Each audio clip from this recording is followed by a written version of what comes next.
And welcome to this episode of the Good Citizen Podcast. It's my honor today to have on Professor John Hill and law school student Julia Barley here today to tell just a fascinating story about free speech at law school. So looking forward to jumping in. Professor Hill, Julia, how are you today? Well, Great. thanks. So I heard this story as it was, in a sense, developing, and then had a chance to kind of see what happened at the law school, and wanted to bring this story to you as kind of a final key interview for the year of 2023. Just one of the key things that we're wrestling with in culture is bringing biblical principles to bear, bringing principles that reflect the natural law to bear, something like free speech in an increasingly divided society. And I think this was there was a key highlight even within the last week, and this is recorded on Monday, December 11th. And so last week there were three administrators of Ivy League schools pulled into Congress and asked about free speech. And essentially the testimony was even calls for the death of the Jews did not violate the free speech codes at their universities. And so you can track that testimony and what happened there. The story we're about to talk about today was the opportunity for a pro-life group, a student group, to simply have a discussion about abortion on campus. And we see what kind of happened here. So certainly just highlighting kind of the disparity, the importance of free speech, and whether that's kind of viewpoint based or whether it's actual free speech. So Professor Hill, why don't we jump in? We'll start with you. If you could just share a little bit about your background and specifically how you were linked to the student group or to the situation there at the law school. Well, thanks, Josh. I am a professor of constitutional law at Indiana University, Indianapolis Law School at the McKinney School of Law. I hold a law degree and a doctorate in philosophy from Georgetown. And I was an atheist until maybe 15 years ago. I had kind of slowly come the full spectrum of belief, I suppose you'd say, having studied a lot of philosophy as a younger guy. I had studied Indian philosophy, Eastern philosophy. I was an atheist, and then very slowly, and it's a whole nother story, obviously, but had come to Christianity. And but strangely, I was pro-life even as an atheist. So perhaps a point we'll pick up on later. Julia had a similar observation. But so I teach constitutional law at the law school, and I have some wonderful students, including Julia, among others, and they had helped to really I think you're the second year of this Law Students for Life group at the law school. We just founded it a year or two ago.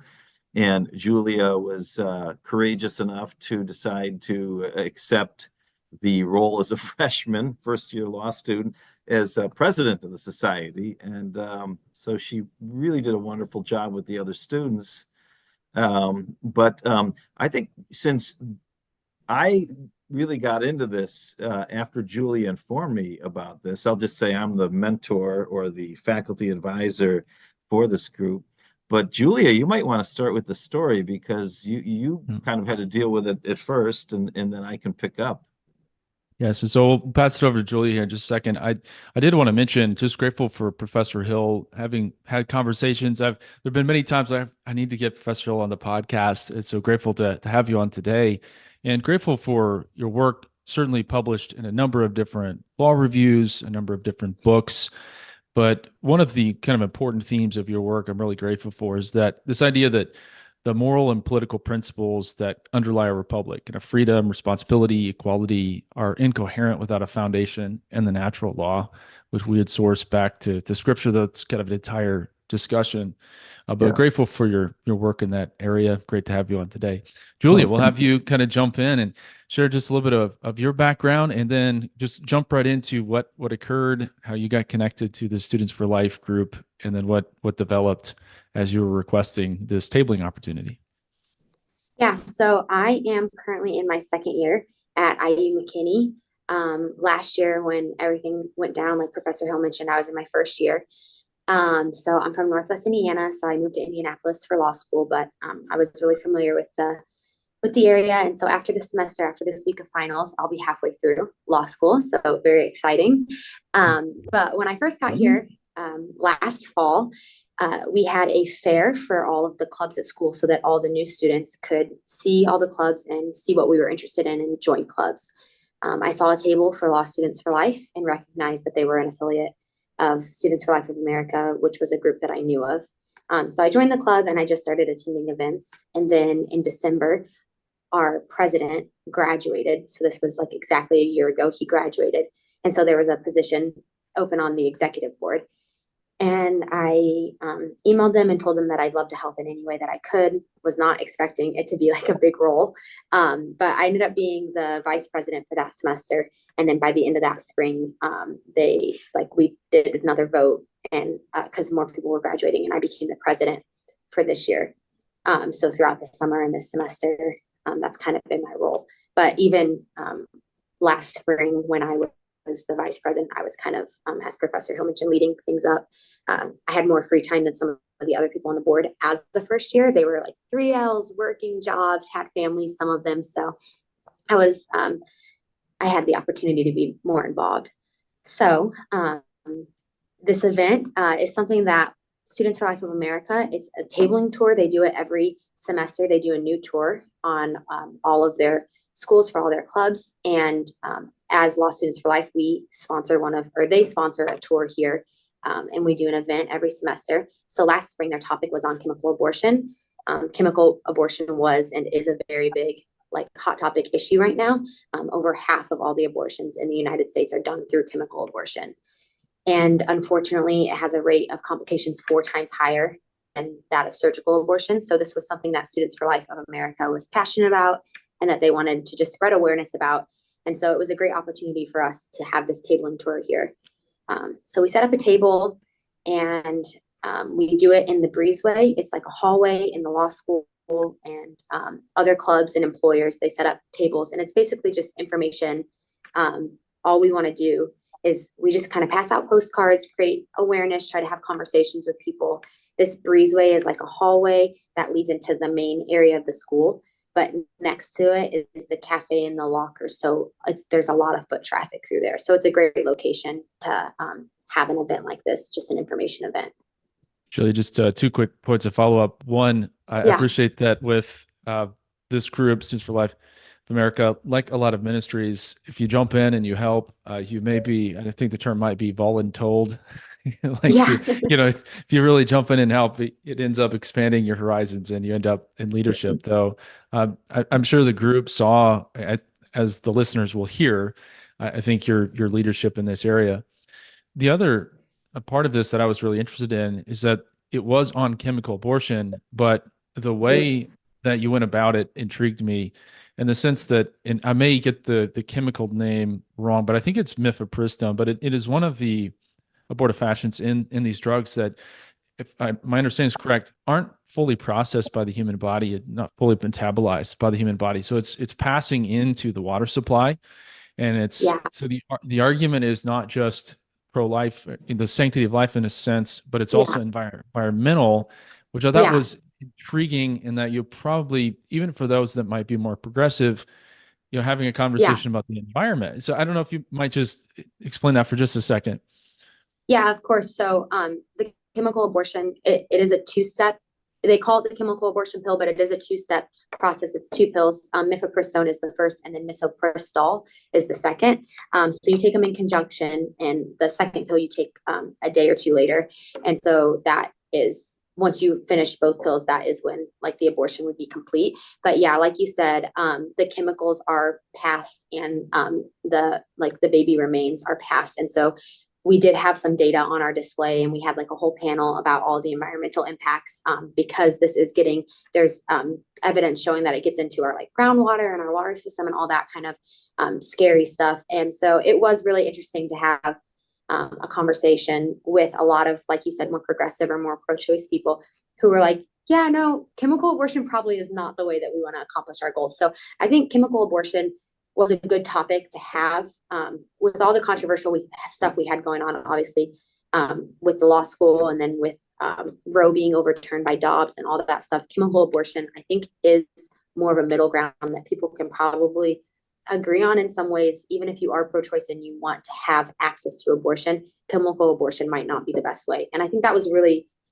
at base level, that was at least the smallest point we were trying to get across, because it is more harmful in a lot of areas. So that was, we want to at least convey that, so maybe we can, avoid some of that harm.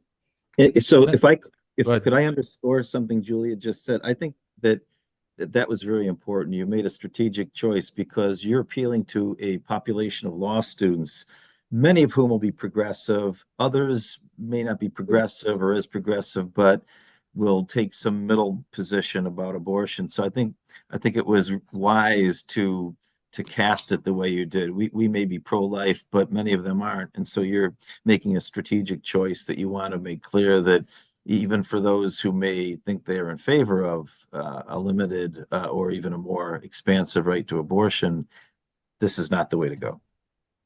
Yeah.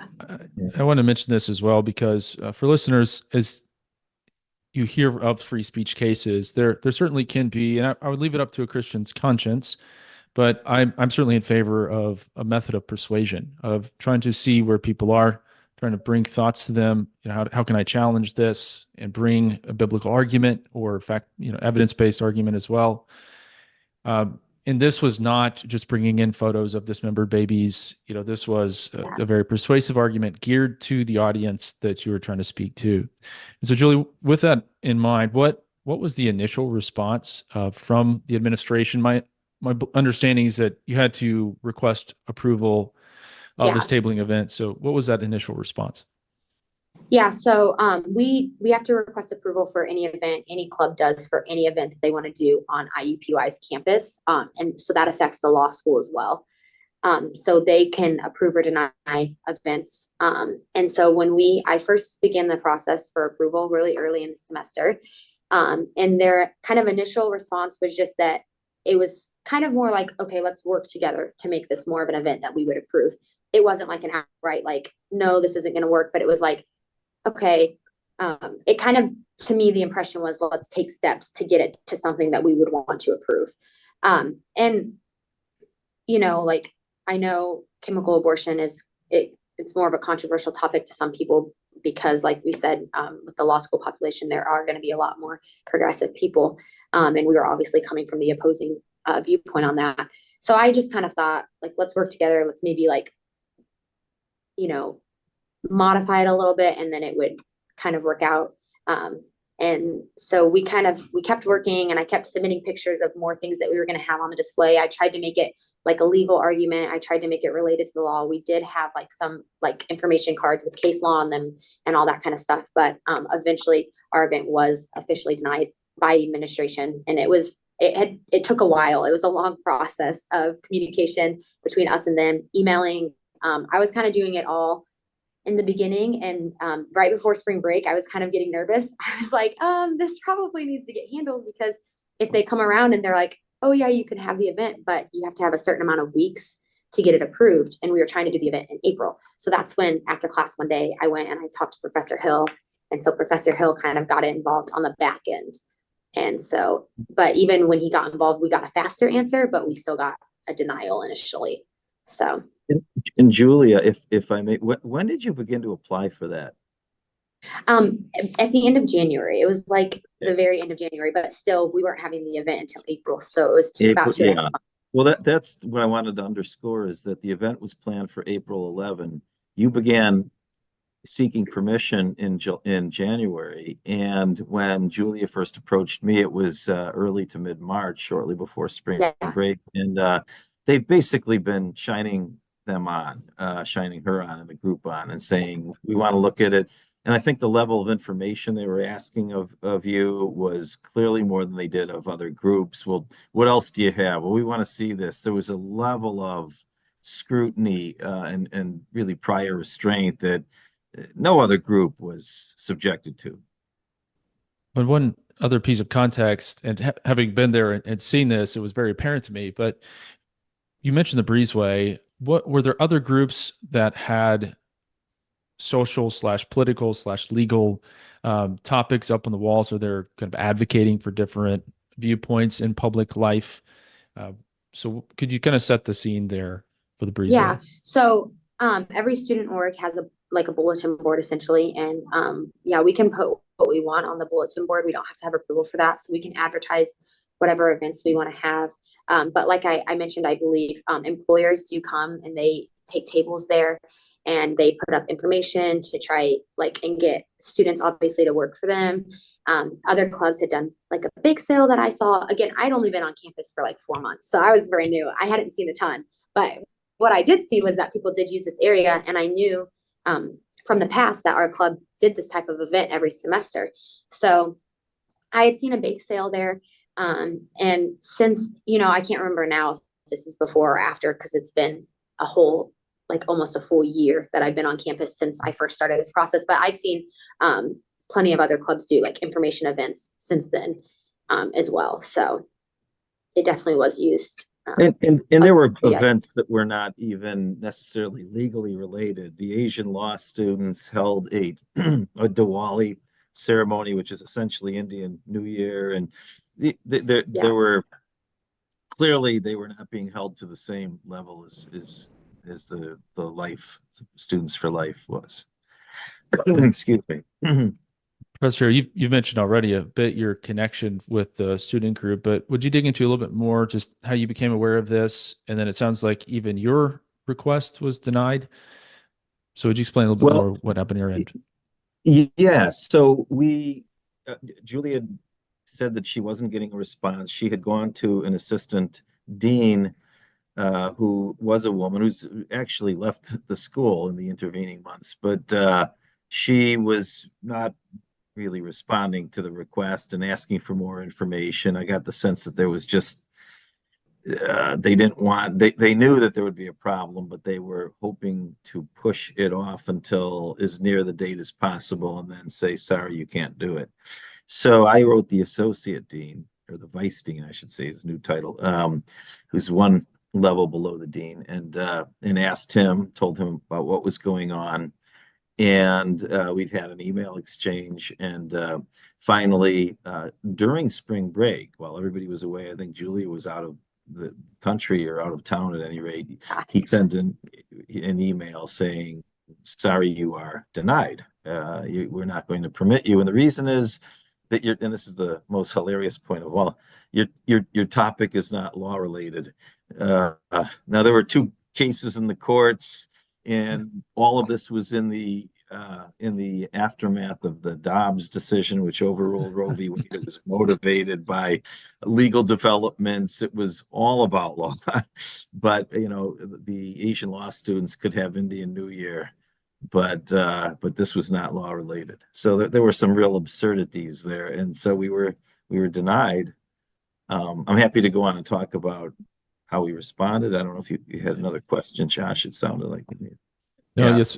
Please go ahead and move forward into eventually this event was held. So what were the next steps? So when we were denied, I began to contact some people. I have a friend who's a lobbyist for various groups in the state who is a neighbor, and he contacted a senator, Liz Brown, Senator Liz Brown of Indiana, and let her know. She's a staunch pro-life defender. We also contacted our ADF, ADL. We're gonna have to correct that part, but Alliance Defending Freedom, ADF, and told them what was going on. They are a conservative legal defense group who defend religious liberty and other quote unquote conservative causes. I don't really see this as a conservative cause, but in our culture it is. So we contacted ADF, and we got an attorney who wrote a letter. Actually, I think he wrote a letter. He made a call and wrote a letter to the school. And long story short, I think between Senator Brown, who at one point threatened to hold up funding for the entire university, that's hearsay, but that's what I was told by my friend. and the letter which said, look, you better justify what you're doing because this is in blatant disregard and blatant violation of the First Amendment. You can't decide to let, the feminist group can do their things, and the African American law students can do their thing, and the Asian law students can do their thing. All the other groups were permitted to have their activities, but we weren't, and for a frankly bogus reason. So what happened was the school rescinded its rejection, or its denial, I should say, and they permitted us to hold the event. So and while this is going on, there was this email barrage behind the scenes, and maybe one professor even spoke up in defense of freedom of speech. And these are law professors. They're con law. The other two constitutional law professors were silent on it. No one said anything. And there was some, quite frankly, acrimonious things that were done and said. But once the school rescinded its denial and permitted us to go ahead, a professor who I think at the time considered, she's also left the school, but considered herself sort of the head feminist at the school, did announce that there would be a counter event on the same day, at various events all over the school. This was sort of like a huge counter event. There were going to be people in the moot courtroom. There were going to be people in various classrooms. It was going to go on. Ours was a short event, and it was at a table in the, as Julia has described, in the breezeway. It was a very low scale, small event. But in response, this professor sent out flyers, invited politicians, invited people from the community. They were going to come in and have this huge counter event. And I was quite concerned that there would be violence because there had 2 weeks earlier been violence at a Virginia university where a pro-life group had been attacked by Antifa, students associated with Antifa. And I was quite concerned. And there was a discussion about this on the email among the faculty. But no one really was willing to step up. And it really gets worse because one of our students by chance happened to be in the lobby the day before the event when the chancellor of the university, who'd formerly been the dean of the law school, came over to look around. He knew what was going on. There'd been meetings about what to do. The police had gotten involved. And he was overheard telling the police to just wave everybody past the table where the Students for Life would be presenting. Now, he may have meant that, I mean, I can't judge his intent. He may have meant let's people who are interested in the other event, just let them know it's over here. But it had the feeling of just tell everyone to kind of bypass the event. And so we were called by the police. The police had called Julia to find out what we were going to be putting on the table. That's impermissible constitutionally. You can't do that. And we had to answer all these questions that were, otherwise unconstitutional at state law school. And at any rate, we were quite concerned there might be blowback, maybe even violence. So it was just there really wasn't any support from the faculty. Let's put it that way.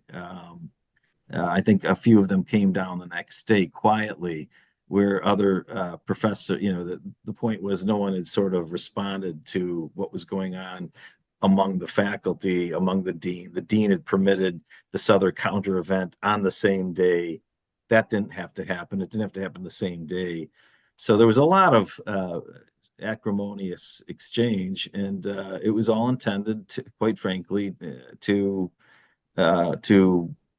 frighten or deter people from our group.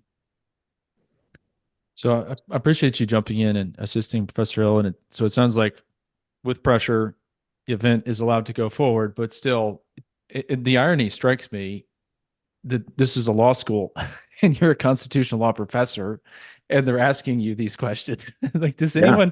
did anyone stop and think for just a moment? Oh, wait, where am I? Who am I speaking to here? But this underscores what happened at Stanford. And if you follow the story with Fifth Circuit Judge Stuart Kyle Duncan, who was accosted when he goes to give a speech, and you actually have interference from school officials, and Stanford has apologized. But it just makes me concerned about the future of the republic if those that are training to be lawyers do not have a good, solid understanding of the First Amendment and free speech values. And so I want to circle back to that here in just a minute, but that was certainly one takeaway for me. Julie, let me pass it over to you on. Could you describe what occurred the day of? And I was able to be there. I was just so blessed by the group and to see the response. But would you go ahead and describe what happened on the day of? Yeah, so like Professor Hill mentioned, it was a lot leading up to it. It was draining a lot of my study time. We were going into finals, like April is getting into finals time. But by the time the event came around, it was April 11th. It was a Tuesday, and it was one of like just the most rewarding days of our lives. It was so worth it, all the work that we put into it. It was amazing. I remember afterwards just like this big like relief and like, wow, we did it feeling. We had over 70 conversations with people about chemical abortion. Like these are like meaningful conversations, not just, do you want a postcard? Like we had conversations. We got to tell them everything that we would have wanted to tell them about chemical abortion, about the process, about how it harms the woman, the child, the environment, all of that. We had conversations with lots of pro-choice people, a lot of pro-choice friends, fellow students that were kind of like, the administration took this way too far. They came up and they're like, tell me what you want to tell me. Like, I want to support you. I don't agree with you. I don't want to support the pro-life cause, but I want to support that you get the right to tell me what you want to tell me. And it was really impactful because we had gone from, I did the tabling event my first semester, and that was only like a couple weeks into classes. And so we didn't know each other as well. We weren't as good of friends. And I just remember a lot of girls that I had classes with kind of ignored us that day.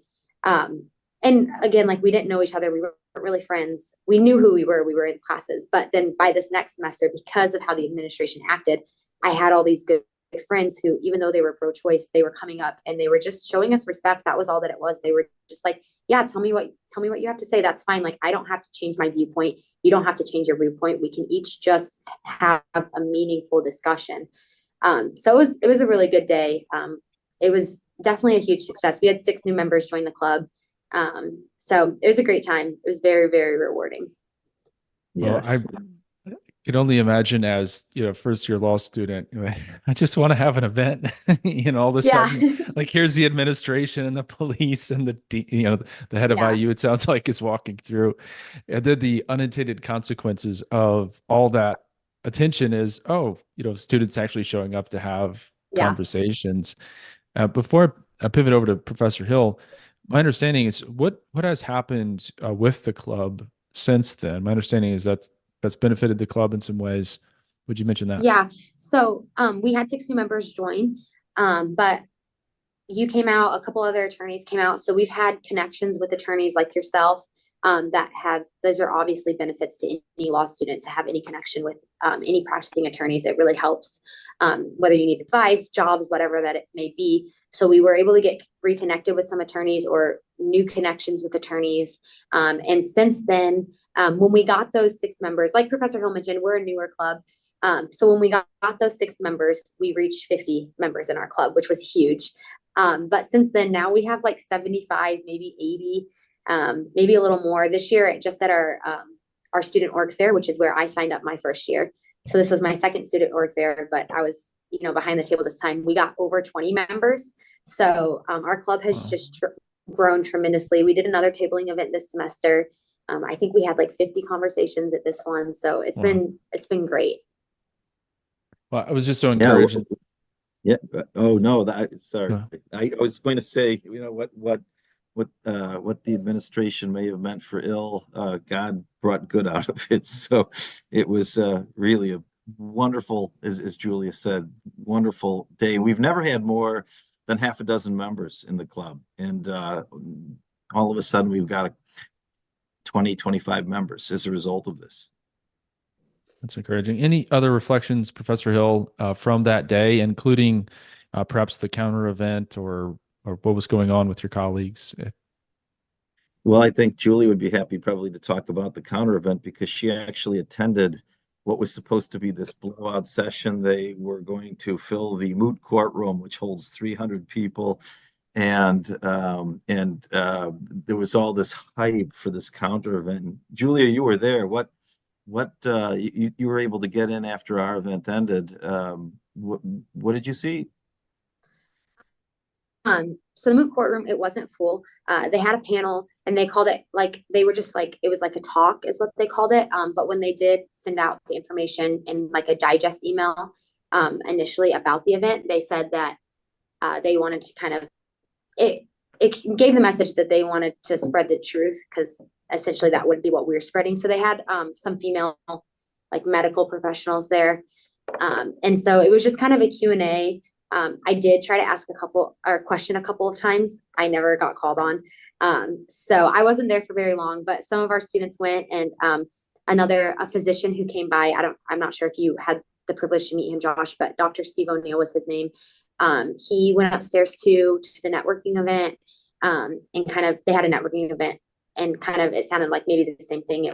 There weren't maybe a ton of people there, but other than that, that's kind of all I had heard that there were perhaps 30 people in this 300 person room, something of that sort. Would that be unfair? Yeah, probably fair. I'm not great with that kind of like just a guess looking at it, but yeah, probably no more than maybe 50.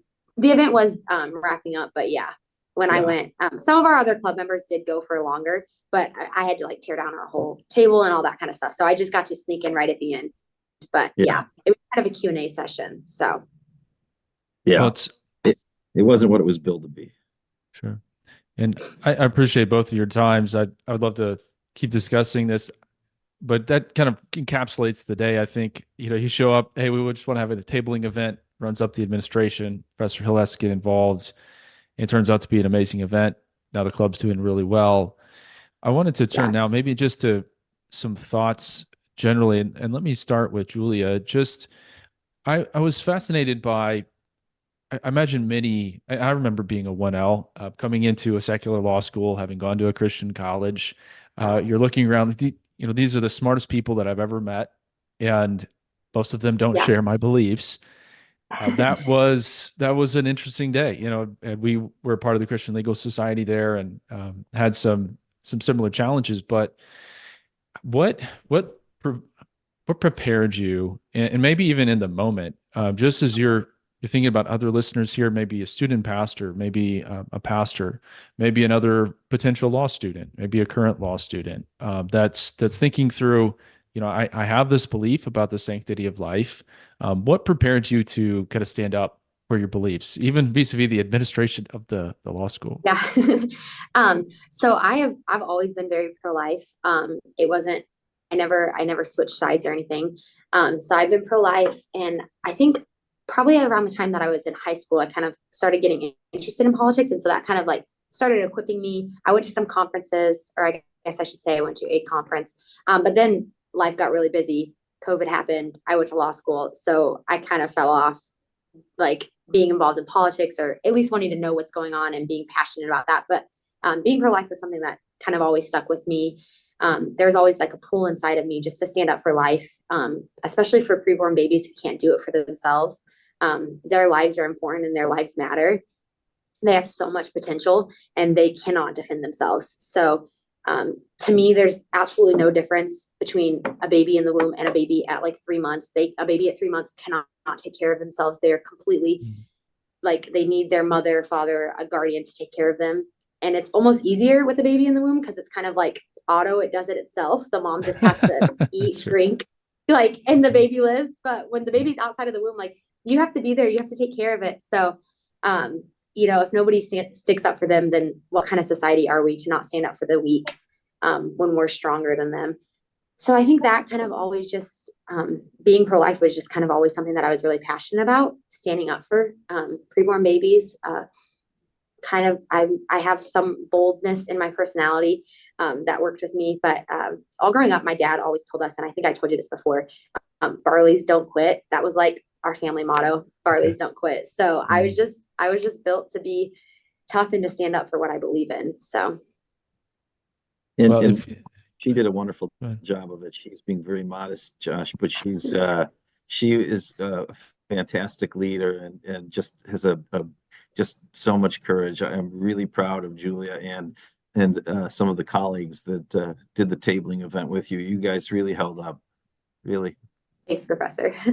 Yeah. And just to notice, I sometimes as I'm speaking to individuals, they'll talk about quote unquote the next generation, and that they're not strong in their beliefs. They don't want to stand up for things. And I appreciate your example, as I do see a fire in those in the next generation. You've grown up in a time in the United States where you're going to have to know why you believe it. You're going to have to be willing to Yeah. stand up for it.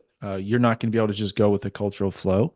And so I think I'm so appreciative of your courage and your example, and looking forward to seeing where God's going to take you in your career. Yeah. Thank you. Thank you.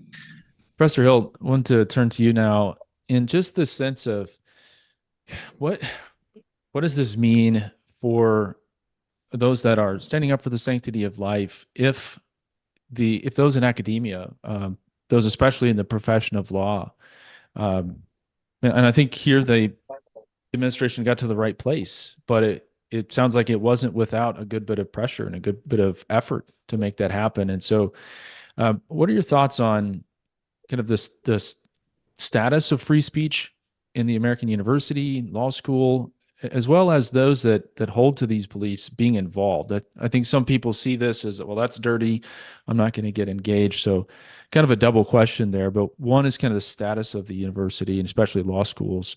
But then two, any encouragement to those that believe these things getting involved? Yeah. Well, I think that the faculty clearly understands what the Constitution and what the principles of free speech require. It was not a matter of failing to understand. They simply didn't want to do it. I mean, they didn't want to stand up, or they didn't want to defend, those opinions with which they disagree. And that's unfortunately we all know it. This is the situation we're in. People understand the principles, but when the shoe's on the other foot, they aren't willing to defend them or to defend the other person's right. So it's I mean, it makes me concerned, obviously. I think from our side, and to answer the second part of the question, I mean, I think we just have to continue to, in a civil way, without being unnecessarily provocative. Now, I'm not always successful in that qualification, but we should try in the most unprovocative way to continue to assert our opinions. And to do that, we have to understand why we believe what we believe. We have to understand the rational foundations for what we believe. And so I just think so many law students are afraid to do that. They're in a pressured environment. And I don't know if I have a second to tell you a vignette. You could, I guess, cut this out of the recording if you need to, but it actually, as I'm going on, it sounds like it might be several years ago when I was teaching Roe v. Wade and the abortion cases, and I had a class of about 100 students, and everybody on the pro-choice side were speaking up and no one on the other side. And finally, I said at one point, there must be people from the other side who'd like to express an opinion. No one raised their hand. And so the next day, the student came kind of sheepishly to my door and said, well, Professor, I actually was in seminary, I'm pro-life, but we don't dare say it. You'll lose jobs, you'll lose friends. The costs are very clear. I think what these students did here gives other people courage. I think what these students, by standing up, gives other people, other students, the courage that they may need. But we need to stand up. We need to just do what's right. It's such an impactful story. I'll often say the best way to defend religious freedom is to use it. I might change it just a little bit, say the best way to defend free speech is to use it. And Yeah. I think this is an excellent example from the students there of if these students, facing faculty that are, and I'm not saying that, anyone would change a grade or something due to this, but you are in a high pressure environment, competing for jobs, competing for positions. And if law students in that environment will stand up and do what they need to do and stand up for what they believe, so should we, whether that's at be a family gathering, having meaningful, persuasive discussions, our jobs, certainly in the public square, as we come to those discussions, being willing to share what we believe. So it's just such an impactful example. Let me turn to Julie, and I'm just going to ask, and maybe you've shared a bit of it already, but just what was the kind of key takeaway for you, key lesson for you from this experience? I don't know. I guess it just, even for myself, I said all growing up, I mean, I grew up with brothers, so I think that plays into it too. Okay. We got to be tough, got to play the games. All of our friends, my parents' best friends had boys, so got to be rough with the boys. But it just encourages me to just to continue to stand up and fight. It wasn't a defeat, so when you go through it, I went through all that. I said it took away so much time for my finals. I was really stressing when it came to finals. Because before spring break, I was like really on top of my classes. I was doing so good. And then like Professor Hill said, kind of during spring break is when they approved us, but then there was a lot of other underlying stuff. I did way better my second semester, like my grades, it was like crazy. I was like, okay, this is crazy. So I think good things can still happen, even though my time was taken up. The event was totally worth it. So it just is an extra encouragement that although I was doing it, it kind of motivates you to keep doing it. And it's like, oh, here's real proof that it does work. Standing up for what you believe in is rewarding. Yeah. And one of my just reflections, very similar to what you said, is that we're trying to be strategic about how we're going to make a difference. But then sometimes, just events unfold in a way that the thing that you never set out to make a statement with this, tabling event. No, not at all. but just to be prepared for those opportunities when they come, and the strength to stand up, the underlying arguments, the preparation for that. If you haven't done it beforehand, it's going to be a problem if that comes. But that was just one of my takeaways of, as we're all working to promote the sanctity of life, just, being open for the opportunities that we didn't even know were coming. So that's so great. Yeah.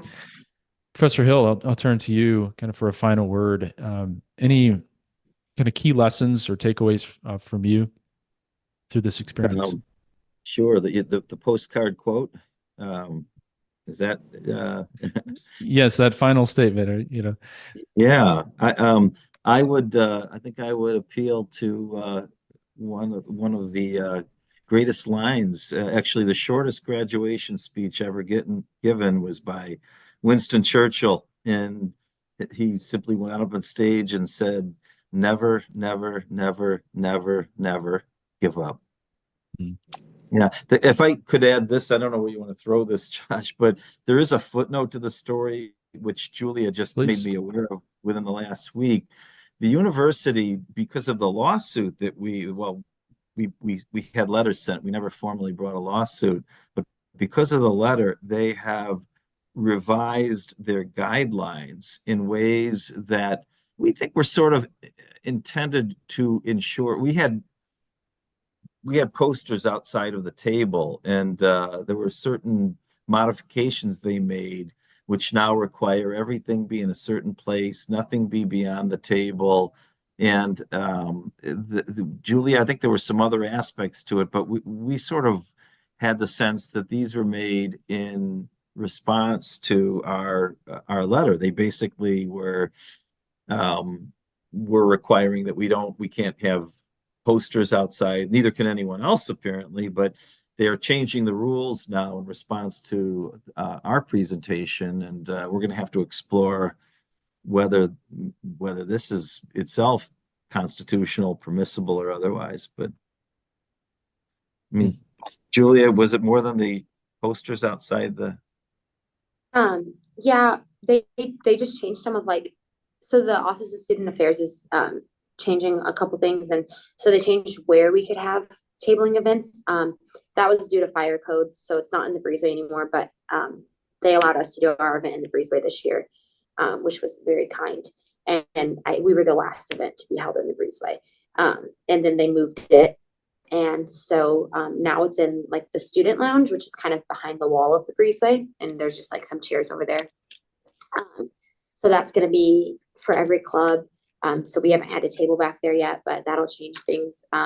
People are probably the people that we probably care more to have the conversation with aren't going to be coming to seek out our table. So I'm not sure how tabling events, because obviously the point of everything that we do is to save lives. We'd love to like speak with pro-life people and help equip them to do that as well. So if we can, have conversations that help give people better arguments, but to save lives would be like the inherent reason behind it. So if we're not talking with pro-choice people, that kind of cuts that part out a little bit. Theoretically, you never know. So we will be not in a highly trafficked area anymore. So that was kind of like in addition to that, but we did get to have ours this semester in the breezeway, so that was good. Good. I appreciate that thought, and back to the Churchill quote, and even the changes I think emphasize this, that it's these sorts of engagements. It's not just one and done. You will have a continuing effort, and so we can't tire. We have to be courageous, but also have that sense of endurance, of continuing to whatever comes, as there are different efforts to maybe stipulate where messaging is had, just continue to push forward and push the message as hard as we can. Well, I'm so grateful that both of you, and I know Julia's coming up on some finals, so grateful for her time, as well as Professor Hill with end of semester responsibilities, but just so grateful for both of your examples, and Julia especially, just coming in as a one out, being willing to stand up for what you believe. Thank you for your courage. We're looking forward to how God's going to use you in the future. And so we'll just want to get this out to the audience, and just thinking, given Professor Hill's, Julia's example, as we think about 2024, what opportunities are we going to have to stand up for what we believe and to do the hard work? Maybe that's listing out, as they had to, all these different finite requirements. And so either the tedium or, just the kind of the chill on our speech of just being willing to stand up against that. So just want to say thank you again for both of you coming on. Grateful for this story, and looking forward to the new year and how we're going to be able to keep pushing forward the sanctity of life. Thanks for having us. Yeah, thank you so much.